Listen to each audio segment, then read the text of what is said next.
আজকে আলোচনা করব নিধন যোগ। গত সপ্তাহে আপনাদের আলোচনা করেছি কর্কট রাশির নিধন যোগ। আজকে মেষ রাশি বা লগ্নের নিধন যোগ। গত সপ্তাহে কর্কট রাশি বা লগ্নের নিধন যোগ বলেছি, আজকে মেষ রাশি বা লগ্নের নিধন যোগ কখন হয়, কিভাবে হয়, সেইটা আপনাদের বিস্তারিত আলোচনা করছি। এখানে লগ্নপতি মঙ্গলে, এই দেখুন লগ্নপতি, এই লগ্নপতি মঙ্গল ষষ্ঠ ঘরে আছে। এই লগ্নপতি মেষ রাশির লগ্ন হচ্ছে, আপনারা জানেন মেষ রাশির অধিপতিকে বা লগ্নের অধিপতি হচ্ছে মঙ্গল।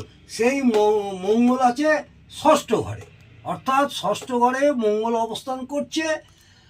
আবার ষষ্ঠ ঘরের অধিপতি বুধ, ষষ্ঠ ঘরের অধিপতি বুধ লগ্নে আছে। এই কন্যা রাশিতে বুধের ঘর আপনারা সকলেই জানেন, সে কোথায় আছে? লগ্নে আছে। তাহলে মারকপতি শুক্র লগ্নের সঙ্গে যুক্ত। এখানে মারকপতি এটাই তুলা রাশির ঘর, অর্থাৎ সমসপ্তমে, লগ্নের সমসপ্তমে তুলা রাশির ঘর। এই তুলা রাশির ঘরে এটা হচ্ছে মারকপতি, সে আছে লগ্নে। তাহলে বোঝা গেল, আমি এখানে আপনাদের লিখে বোঝাবার সুবিধার জন্য করেছি, লগ্নের অধিপতি ষষ্ঠ ঘরে, ও ষষ্ঠ ঘরের অধিপতি যদি লগ্নে থাকে এবং সেই অধিপতিদের সঙ্গে যদি মারকপতি যুক্ত থাকে অথবা দৃষ্টি দেয়, তখন নিধন যোগ হয়। বোঝা গেল?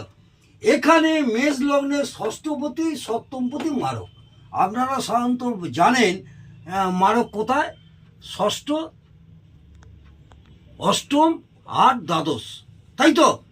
এই সেই জায়গায় কিন্তু এখানে মেষ লগ্নের জাতক জাতিকাদের ষষ্ঠপতি এবং সপ্তমপতি মারক স্থান। আমি সেইটাই বোঝাবার জন্য অঙ্কন করে আপনাদের দেখালাম। নেক্সট দিনে আবার অন্য একটি লগ্নের তার নিধন যোগ নিয়ে বিস্তারিত আলোচনা করব। আজকে এই পর্যন্ত থাক।